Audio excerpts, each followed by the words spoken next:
All right, it is Sunday again. Of course, you know where we're at, Retro Fitness in Timonium, and we just finished a pretty hefty workout.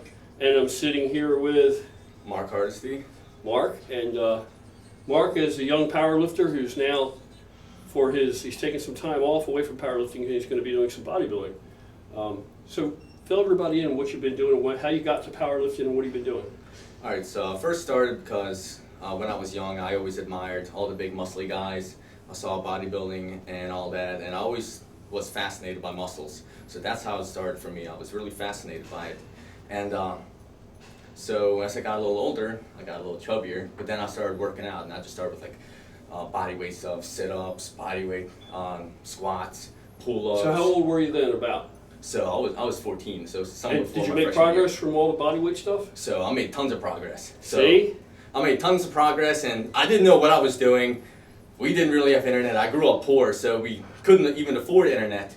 But what was your nutrition like? So before that, I was just eating chips, eating whatever my mom made me. But then I started getting a little bit more health conscious, and at least, like I said, I didn't know what I was doing. Right. I just started cutting out junk food and trying to eat more meat. And did you do that in correlation with your working out? Yeah. You knew enough to realize it had to change the way you ate too? Yeah, because I was, like I said, I was chubby, and people kind of made fun of me, calling me bacon or a donut boy and stuff like that. So I mean, that kind of got to me, and I guess you shouldn't really let bullying get to you, but it did. So how long did it take before you actually, people started to say, wow, you're looking different, or noticing it? So it took me probably about 6 months.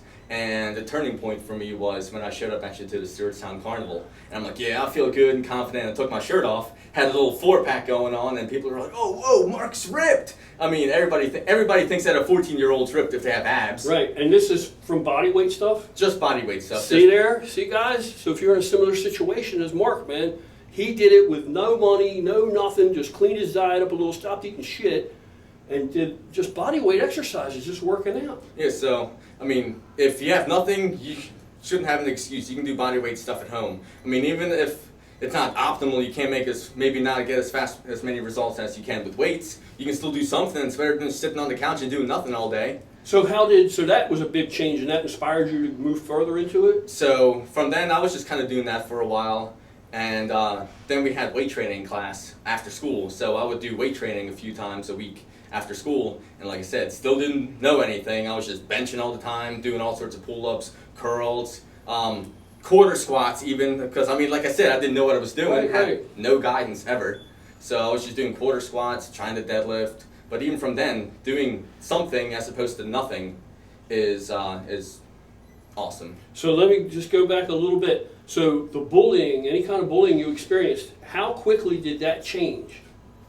Like overnight, as soon as everybody saw you, your debut appearance, sort of? Yeah, pretty much overnight. Because like I said, I was chunky for a young boy and really out of shape, but just that it instantly raised my confidence, and I got a girlfriend pretty quick too. Right, and then I guess you walk around, you project a different air, and people pick that up. Yeah, and I just felt a lot better about myself. Because it's just like in the wild, in nature, they single out what they perceive to be the weak one.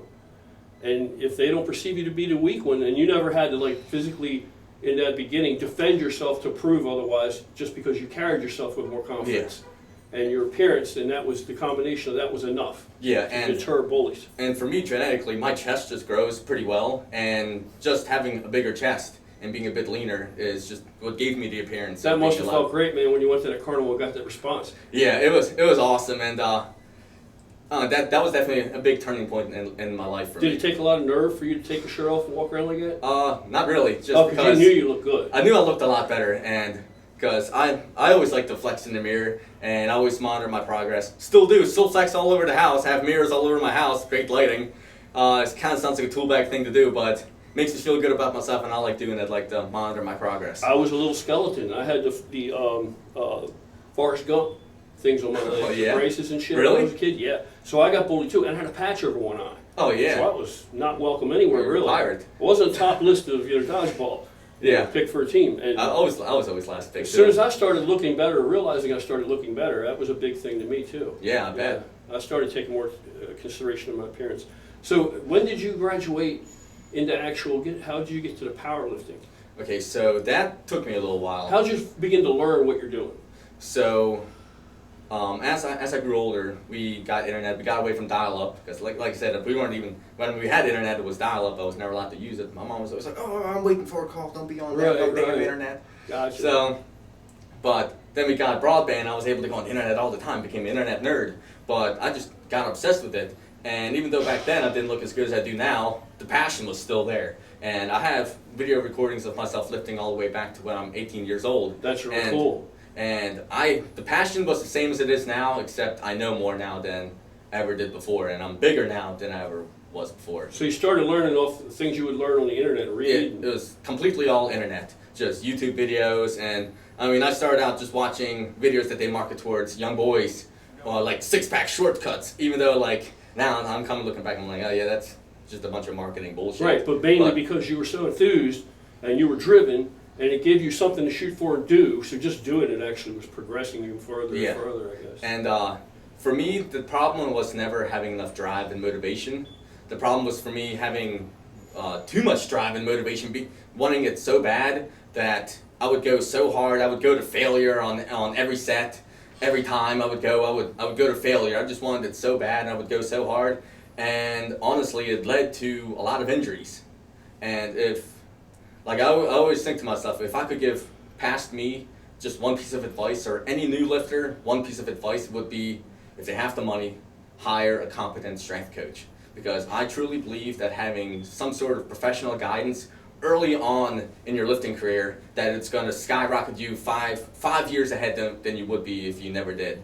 Because just knowing what I know now, if I had to coach myself, I could get to my current level physically in probably like a year and a half, maybe 2 years, as opposed to starting lifting or working out when I was 14 and taking 10 years to get to where I'm at now. Right. So how did you finally get into powerlifting and knowing you wanted to compete? Okay, so with powerlifting, so I like the muscles. I thought that was cool, but I was more fascinated at that point when I started with strength.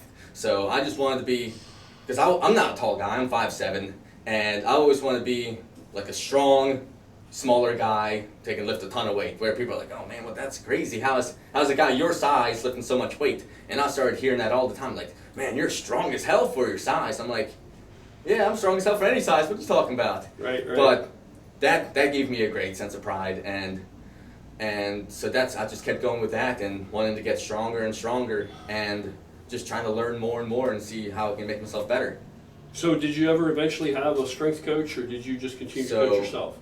And so I never hired a strength coach ever. I started buying books and started delving more into research, like powerlifting forums, mass building forums, just getting more deeper into the internet as opposed to just watching regular YouTube videos. Right. And so you commented earlier, you were talking about how important programming is. So programming to me is the most important part. So of course, getting your sleep is important. Duh, nobody would disagree with that. Getting your food and your nutrition is super important, because both of these things fuel your recovery. Well, you can recover all you want, but if your programming isn't on point, then you're recovering for nothing. So in my eyes, proper programming is the single most important thing when it comes to getting in shape and getting stronger and getting optimal results. So what kind of program, has your program changed over time, or you still have basically the same program? It's definitely changed a lot over time, not just because of my training age, but also just learning more and what I find to be optimal. So what I started out with when I really started learning more, instead of just going to the gym and hitting leg day and doing a million sets of squats till failure, leg presses, leg extensions, hamstring curls, deadlifts, doing everything under the sun till failure, I started being smarter with it, because out of everything, the most important thing is overload. So that basically just means doing more than you did before to elicit some sort of positive response, a net positive after recovery. And then after that, of course, is fatigue management, and so on and so forth. But if you're failing all the time, of course you're overloading, but if you're failing all the time, you're also increasing your fatigue through the roof. So you're not going to be able to lift as often. So I believe that, especially for not just naturals, but new lifters should be lifting more often, as opposed to having like a chest day, like, okay, you're going to hit 5 sets of bench, 5 sets of incline, dumbbell bench presses, flies, or whatever, shoulder press, and doing all that in one day, I think is crazy because first of all, by the time you're done doing your 5 sets of bench and then a couple sets of incline, you're pooped. You're not going to get a real good workout. So I think it's better to spread your energy out and increase your frequency. So the people that I coach nowadays, I have people who are advanced lifters, intermediates, I have people who are brand new novices. Like I just took on a new client about a month ago, and in 1 month progress, he went from, see, he's a decently sized guy too, he's about 215, 6 foot tall, but never lifted, never touched a weight in his life, and I had him start out with just learning the bodyweight squat. Bodyweight squat is the most basic thing. You get to learn how your anthropometry is how upright you're going to be, ankle mobility, whatever. And then I had him started with just the bar, and even the bar looked sloppy. And once I did that for a couple days with him, I loaded up 95 pounds in the bar, and the biggest thing for him was just stability and getting each rep to look consistent. So I mean, just within the month, I'm having him squat 3 days a week, having him bench press 3 days a week, and deadlift 3 days a week. And then of course we have another day where we do kind of what I call pretty boy stuff, like arms and lats and maybe some shoulders. But I'm having him, like I said, I'm having him do the big three times a week, and he's going up in weight every single time that he lifts. And I don't see a sign of him slowing down anytime soon. I mean, we just finished week 4 with him. And he, like I said, he started out with 95 pounds for 2 sets of 6, and like pretty much kind of struggling with it. And just yesterday, he squatted 205 for 2 sets of 6, and it's all beltless, it's all the depth. I always get on everybody about depth because you need your full range of motion, especially in the quads, if you want to build any sort of appreciable muscle. Yeah, I agree with that 100%. Yeah, because you need that stretch and you need that contraction. So if you see them people quarter squatting 600 pounds, you're not doing anything except really increasing your risk for injury and not getting what you want. You might be inflating your ego, but really, who cares? You're not going to build any muscle. You're not going to get stronger. You're just wasting your time, really. So now you're experimenting with some more bodybuilding type approach for a while? Yeah, so... And then what, you going to return to powerlifting? So the plan is, for me at least, is, so I did powerlifting for a really long time. Bulked up and cut back down. Never got really above 170 pounds. Always sat around there, cut down to maybe 155, got back to 170, back down to 160, up to 175, and kind of just went back and forth like that. But right now I'm at my heaviest. And I decided during this bulk, I started at around 170. I was at my strongest I ever was, and like I said, I was always all about frequency and hitting in the strength rep ranges, which for me, I count that as like 3 to 6 is good for strength. Whereas now I've upped the volume, and for example on chest right now I'm hitting sets of 8 and more variation. And on legs, I'm hitting sets of 10, and I'm doing front squats as opposed to low bar squats, and I'm doing RDLs as opposed to sumo deadlifts. So I'm changing my exercise selection, and I'm also changing the amount of volume I do. And a big thing that I've learned about when it comes to optimal programming is that there's several numbers that you should learn for yourself, and that is your MV, which is called your maintenance volume, which is the least amount of work that you can do and still maintain the muscle that you have. Which for a novice, their maintenance volume is probably pretty much the same as your minimum effective volume, or at least really close to it. So minimum effective volume is the least amount of work that you can do and still get some sort of results. Then there's your maximum adaptive volume, which is the most amount of volume that you can do and still recover on time and make gains, because everything kind of runs on an SRA curve. So let's say here's baseline, and then while you're working out, you're getting a bit weaker, because I mean, of course, your first set's going to be easiest set usually. Right. And then when you start to recover, you get back to baseline, and then you super compensate. And of course, we call those gains. And then that would be your MAV, is the most amount of volume you can do and still recover and super compensate. Whereas your MRV, the maximum recoverable volume, is the amount of volume that you can do in a given week where you can still recover but get back to baseline. So everybody's numbers for each body part is individual based off, training age, physical size, whether you're a 130-pound lifter or a 300-pound lifter, training age, whether you're male or female. I mean, drugs or no drugs, the amount of sleep and nutrition you're getting. So those numbers vary for each person, and also fiber type, whether you're predominantly fast twitch muscle fibers or slow twitch muscle fibers. I mean, it's all individual, but you should definitely make that a priority to find out what your MAV, MEV, and MRV is, so you can start making optimal gains. I mean, yeah, you can do, find your minimum effective volume and stick with that and still make gains, but who wants to make minimum gains? Right. You want to make maximum gains. Right. We're here to make the gains. We're not here to just have fun. I mean, it's fun, but we're not here just to have fun. We're here to make gains and get better at it.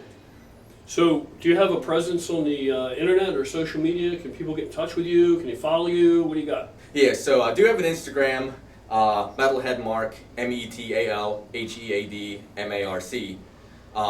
That's my Instagram. I just recently started posting on it again.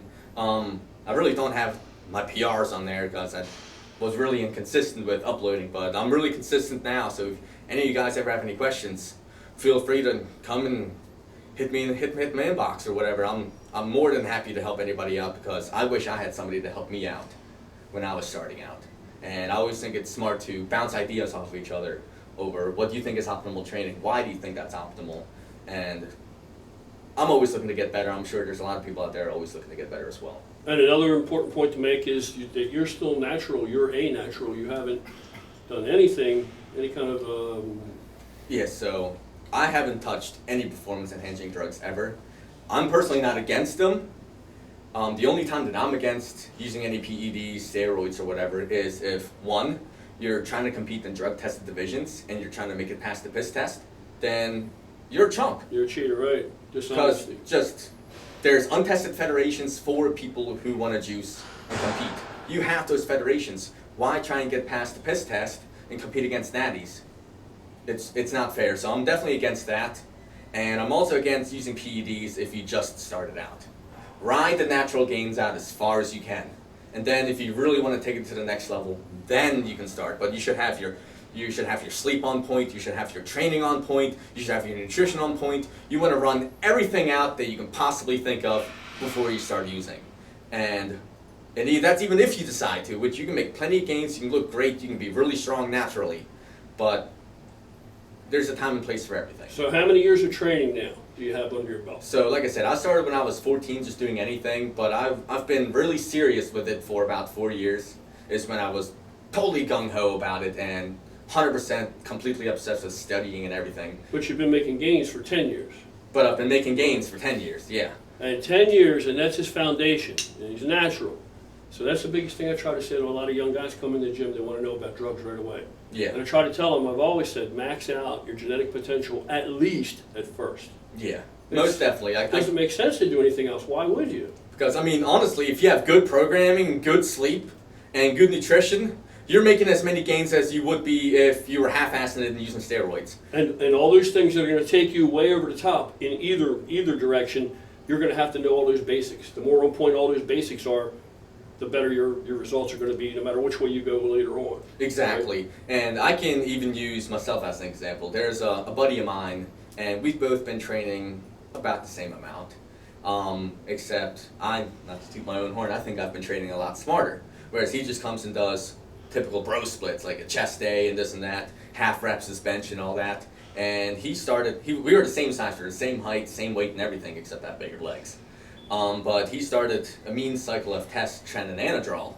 And I started doing smarter programming. And yeah, he got bigger than I did, but honestly, not much. I pretty much almost kept up with him when it comes to upper body gains. And that's just because I train smarter, and I train harder, and my diet is on point, and my sleep is on point. And I always make it a priority to get at least 8 hours of sleep, but I usually shoot for 9. Because I know that even if I get 7 hours of sleep, I'm trashed the next day for work and lifting. So I always make sure that I eat and I sleep plenty enough, and my programming is smart. And you have a physically demanding job? Yeah, so it's not the hardest. It's not like I'm doing masonry or anything, but I do a lot of painting and power washing interior and exterior. So, I mean, I'm hauling around 32, 40-foot ladders all day long, And I'm moving around all day long, and the sun beats down on me. So, and oftentimes I'll get home from an 8 to 10 hour workday, and I'll go home and I'll eat something real quick, and I'll take a quick half-hour nap before the gym. Not everybody can do that, Right. but it really helps me really recharge, so I can go to the gym and give it my all. So this is a young man with a whole lot of knowledge about everything it's got to do with training and then some, and life. You know, a guy that was bullied, he was unhappy with his appearance when he was younger because people made him feel unhappy about it, and he took the bull by the horns and he changed the entire course of his life. So he's a cornucopia of knowledge, a huge wealth of knowledge. You guys should get in touch with him, man. If there's anything you can relate to and you want to talk to him, he's willing to talk to you. Good guy. All right, brother. Thank you very much. And we're going to have you back again. You're going to be training with us. You're part of Gorilla with a Cause now. You're one of our fucking members and brothers, and we're going to train together, and we'll do more videos. It sounds great to me, and I'm honored to have you on your show and all that. So look forward to making more videos, sharing more knowledge, see what I've learned throughout the years. And I mean, there's just so much to say, and I feel I could write a 300-page book on everything that I've learned. And we can do some training videos if you guys wanted to know about anything in particular, man. You know, leave it in the comments section or get in touch with Mark, and we'll see if we can make it happen. Yep. All right, brother. Thank you very much. Thank you. Thanks.